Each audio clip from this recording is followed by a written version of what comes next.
Welcome to Amplifying Leadership, where we discuss all things leadership, like what it does take to make a great leader, those challenges we have to overcome, and of course, tips to help leaders continually develop. My name is Tara Lehman, and I am a partner, coach, and consultant at Twin Life Coaching and Business Services.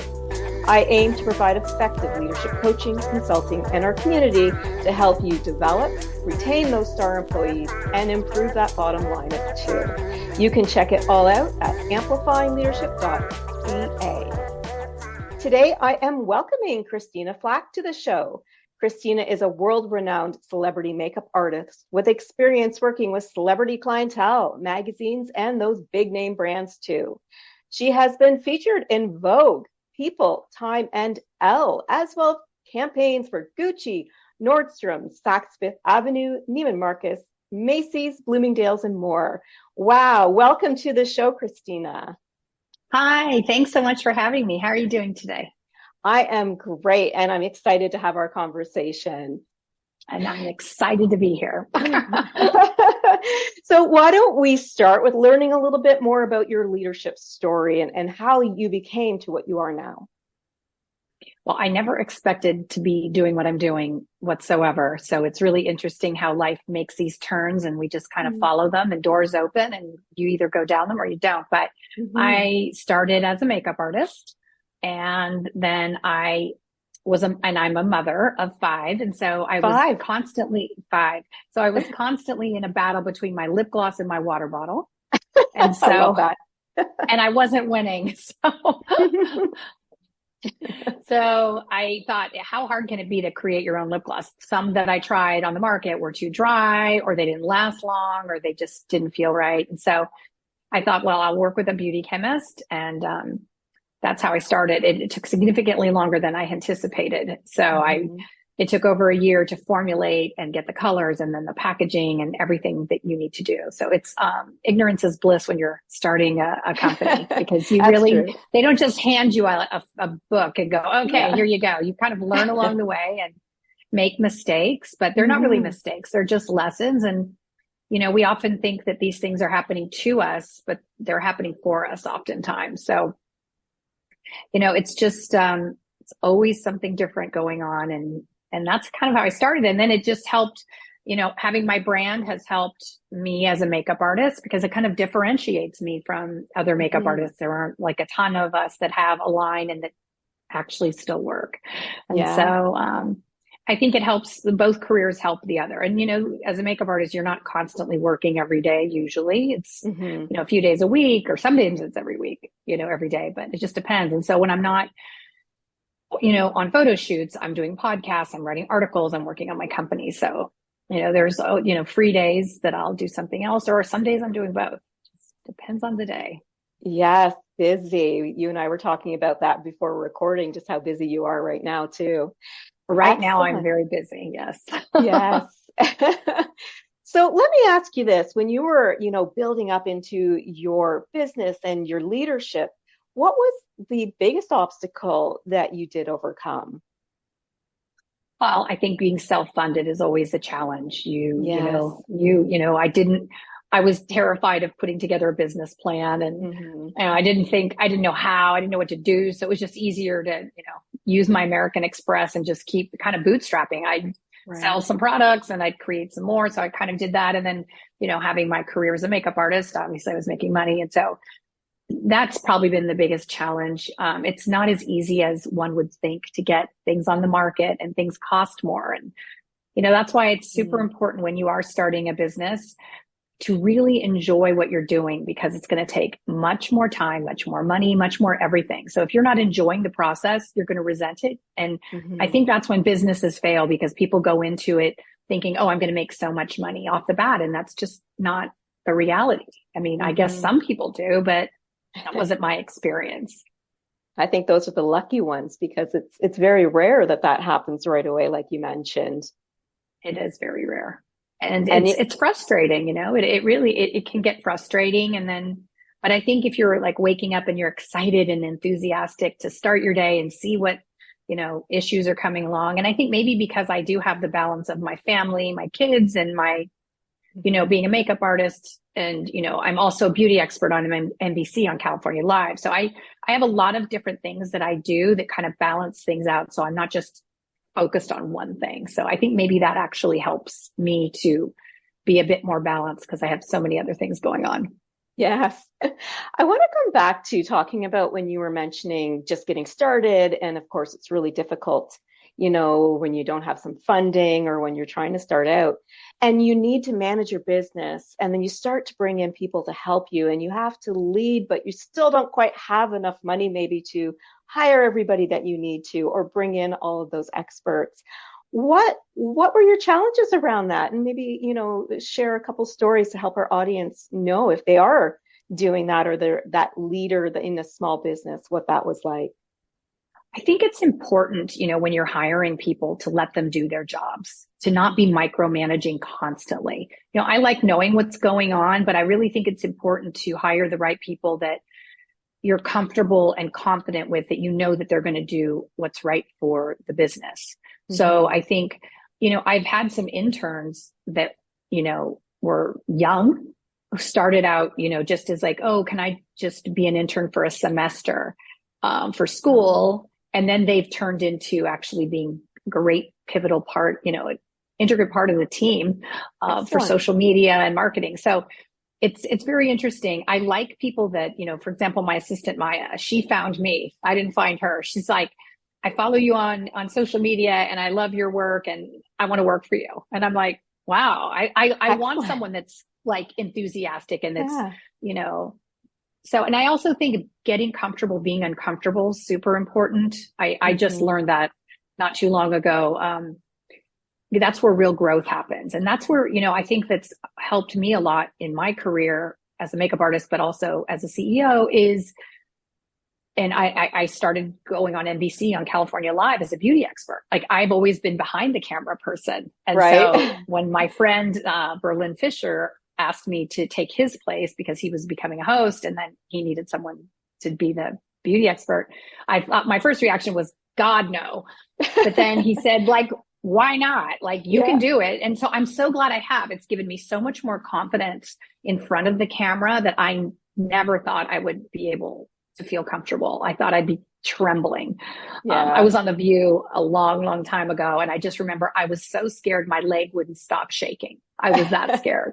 So now I'm a lot more, I think doing these podcasts has helped considerably. Mm-hmm. It's not as terrifying. Live TV is scary, I will say. I bet. It's not easy. And if you mess up, there's always that thing going, don't mess up because it's live. They can't fix it. So when we do segments that are taped, it's like so relaxing and nice. But that's helped, because of these podcasts. I've done so many now that I am a lot more comfortable being able to speak in front of people. So let me go back to a couple of things that you talked to at the beginning, but also kind of just mentioned again now, which is those mistakes and how we can turn them into lessons. So even if you are doing something live for yourself on TV, or maybe for some of our listeners, they're talking in front of a large conference and you make a mistake, do you have a tip that helps them with that so they know that it's okay?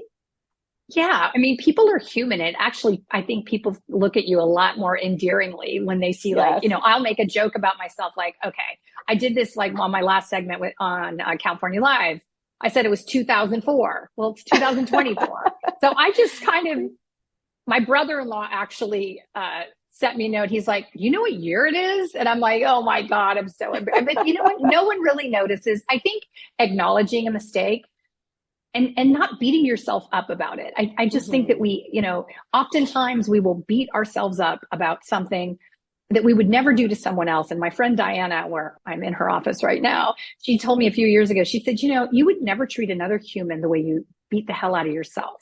And it's really true. I think learning to be kinder to oneself is really helpful. And also not just focusing, okay, bumps happen, things don't always work out the way we want. So we have to look at it like, okay, what did I learn and move on for it and not focus on, dwelling on the past. Like, okay, this happened. All right, let's fix it and move on. And I think that's the one thing that I've really learned is just, not sitting there for a week going, oh, you're so dumb. You're so dumb. It's just like, okay, this happened. Let's move on and figure it out and move on to the next thing. It's just a waste of time.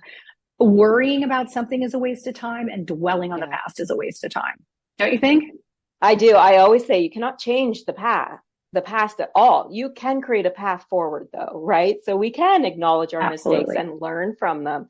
So let me ask you this. How do you instill that type of belief that you have that these mistakes are okay and you can move forward from them to your team when they make a mistake? I think when someone comes to you and genuinely is, they're sorry, they acknowledge, first of all, taking ownership of a situation. Mm-hmm. If someone is unwilling to acknowledge, like, I don't expect anyone to be perfect.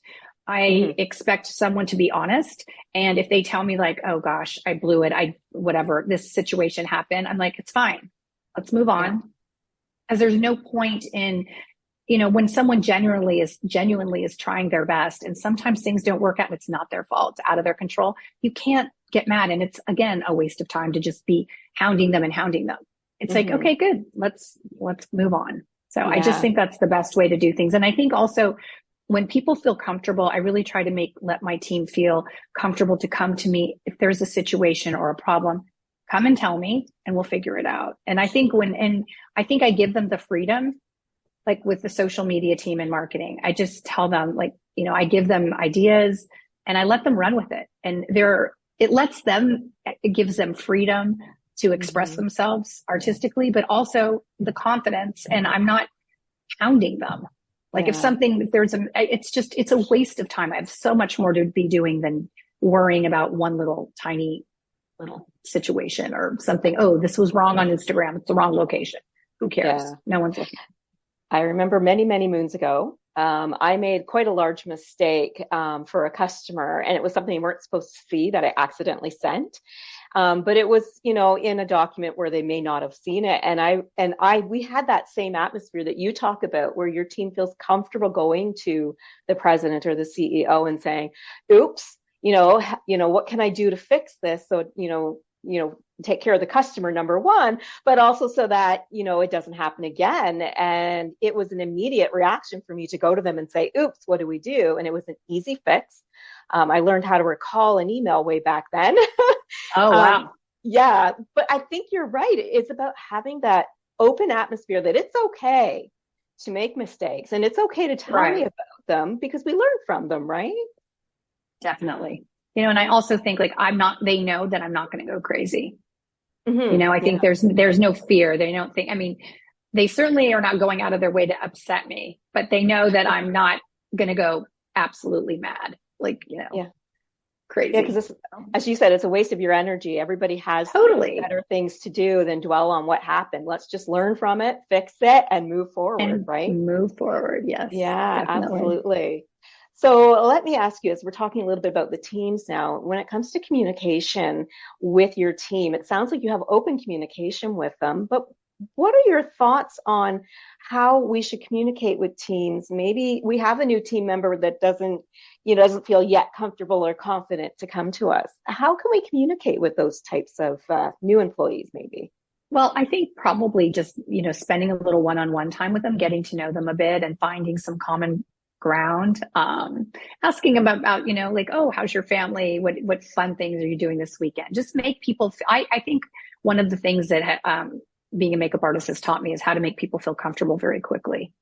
And I think that's one of my skills is just listening to someone and giving, they know there's an open door. If they need to talk to me, I'm here to listen. I don't sit and judge and I don't hold grudges because, again, waste of time. But I think you hit some key things important there. Yeah, the listening, huge piece of communication. We do have to listen to understand and listen to appreciate, right? Those types of things are really, really important. So when we're listening to employees and they bring a concern to us and they're timid, is there any ways that we can help them understand that we're okay to hear what they have to say or maybe help build that confidence? I just always tell people, I think it's important to, you don't need to, don't show fear. Like that's one of the things as a makeup artist, you never want it. Like we all make a mistake. Like if I put some eyeliner on someone and it makes a mess, I will never, I did it before once. And a friend of mine that was a more experienced makeup artist when I was first starting said, never show them fear. Never let them know you've done something wrong. Get a Q-tip, clean it up and fix it. They don't need to know. They don't need to know, because once they see fear or like that you're scared, that's when they start panicking. Because the more comfortable you make them feel, they trust you, and they know that you're going to make them look the best they can. So I think it's the same, you know, in a workplace. If you can make people feel comfortable, I also want to hire people that are confident and comfortable in their skin. Yeah. I'm not going to find I'm certainly not going to go out of my way to hire someone that's insecure or not confident or not happy. I'm just not. I don't need to, like, it's not like your kids that you've got to like teach to be comfortable and confident. Like I don't need to mommy them. I want them to come kind of more or less turnkey. Yeah. You know, there's always going to be little things, but you know, it really is important during the hiring process to really listen, look at them. Like, you know, I always ask, so what did you learn in your past job? What did you learn?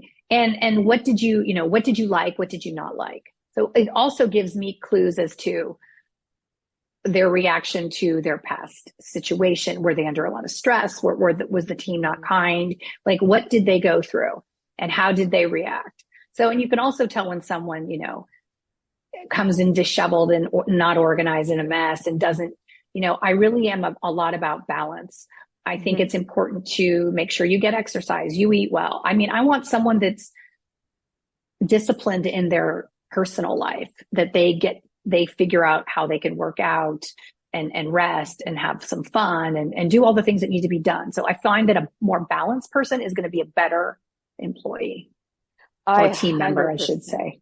I 100% agree, because I talk a lot about self-care and, you know, the stress and burnout that leaders can have. And if your employees see that and you're not taking care of yourself, that you're showing an expectation, right? If you're working severe long hours, you're showing them an expectation. Or if you're responding to emails at midnight, it's an expectation that they do the same. And the balance is so, so key, especially with leaders, so we can lead by example in those cases, right? Definitely. I think so as well. And I also think that, like, I just know, you know, working 20 hours, it doesn't mean you're getting quality hours. It really is more important at the end, you know, at the end of a work day to take some time for your, you know, your family time, some exercise, some rest, some laughter, and, you know, joy.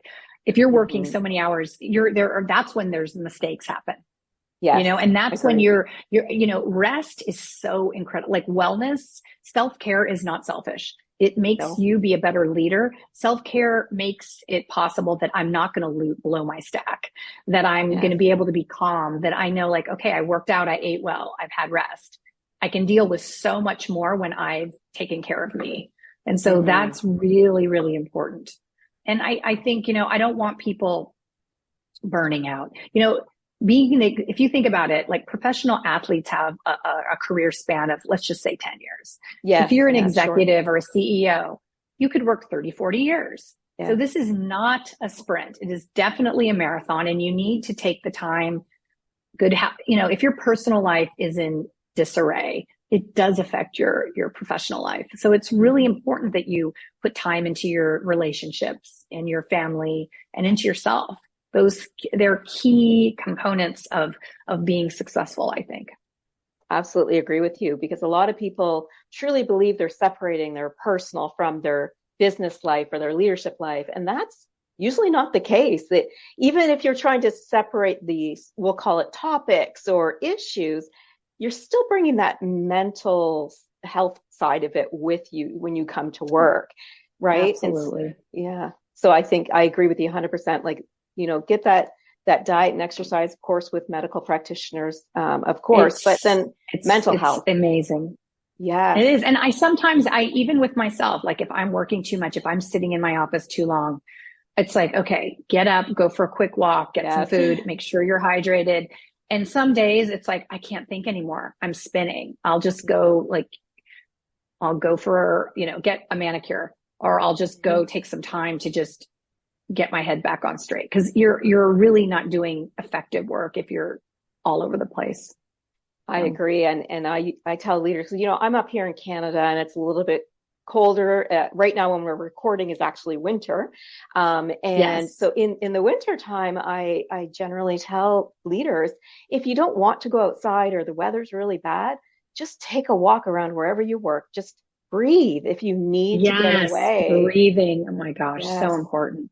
Very, very important. And it certainly helps bring our mental health back. And working in I am all about energy. And so to me, keeping your office organized and in a, I make sure my bed is made first thing in the morning. I have flowers out. I have candles out. I am very visual. And so I really I can work a lot better, more effectively, a lot happier when I am in my office and things are just kind of blissful. I'll have music playing sometimes. I'll have like spa music.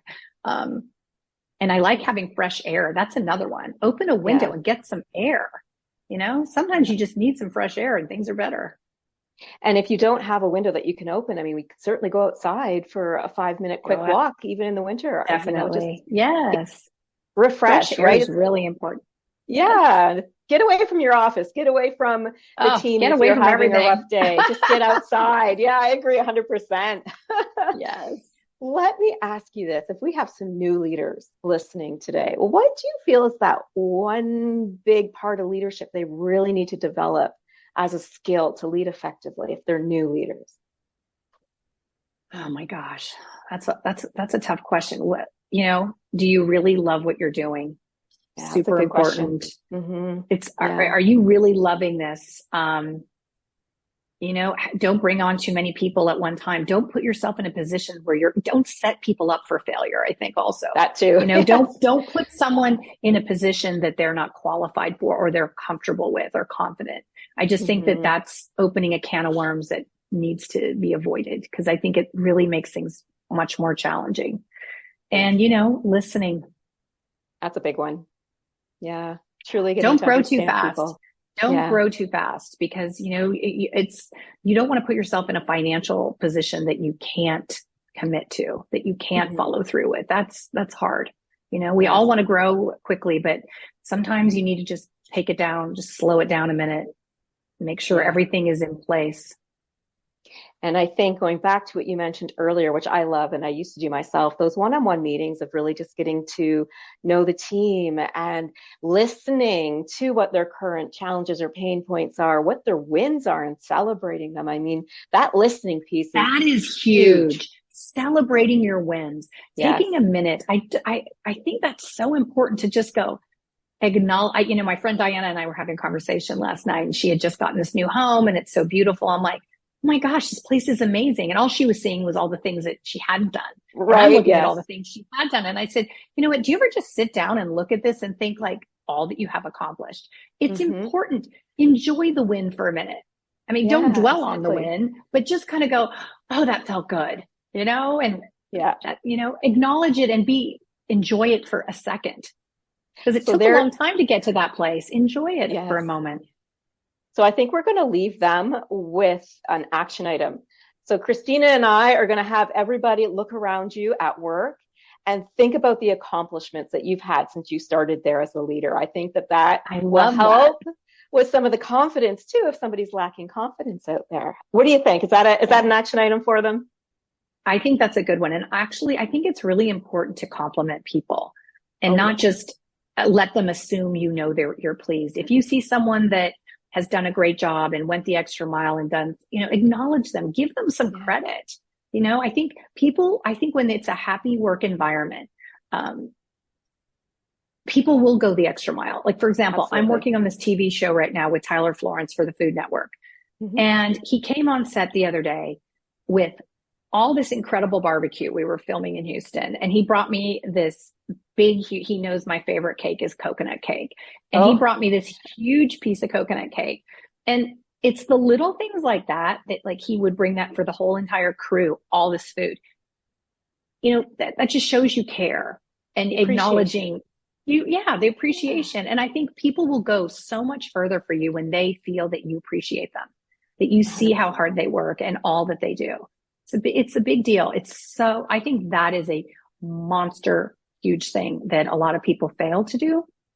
It's like someone would say, oh, well, that's their job. Yes, it's their job. We all know it's their job, but give them some credit. Say thank you, or like, wow, that was great. You did well on that phone call. I think it's super important to, give people their place. Yeah. And let's be honest, a happy workplace is a more profitable workplace because they're going to give you 110%, not 50. Yeah. Right. And treat, here's another one. If you have family working for you, treat your family and your employees the same. Don't show favoritism towards family or a friend or an employee. It is a killer. It is a cancer, because when people see that you're treating, for example, your children differently than your employees, that is really a big problem. It's demotivating for sure. It just 100%. And I think it is, sometimes we want our kids to come into our business, but they're not prepared, or they don't really want to. And they're there and they're not happy about it. And then there's people that are actually there that want to be there, and they're getting ignored because this person's focusing on their kids. And then they can't separate their personal relationship from the workplace. It's hard for some kids, I think that's a great last tip for our conversation today. I mean, let's keep those workplaces happy, treat everybody equitably, and move forward in a positive way. Thank you so much for the conversation. Oh my gosh. Thank you. Such a pleasure. Thank you. If our audience wanted to know a little bit more about you, is there a place they can go online to find out about you or your product? Yes, absolutely. You can go to ChristinaFlach.com. You can go to PrettyGirlMakeup.com. And I'm going to be starting a new show in March. Well, it'll be past our time, but I'm starting a new TV show that I'm going to host called I'm Too Busy. And so I'm creating a new skincare makeup line called I'm Too Busy. So it's going to go hand in hand. So I'm very excited about that. Awesome. And congratulations. Thank you so much. I appreciate that. For our audience, her last name is spelled Flach. All right. Thanks, Christina, again for joining me today. Thank you. My pleasure. Have a beautiful day. Thank you to our listeners, of course. We do hope you gained some key takeaways during this awesome episode today. If you are in need of some leadership coaching, consulting, or want to learn more about our leadership community, please visit us at amplifyingleadership.ca. That's .ca as in Canada, a twin life coaching and business services division. Until next time, please be safe and be an amazing leader or leader to be.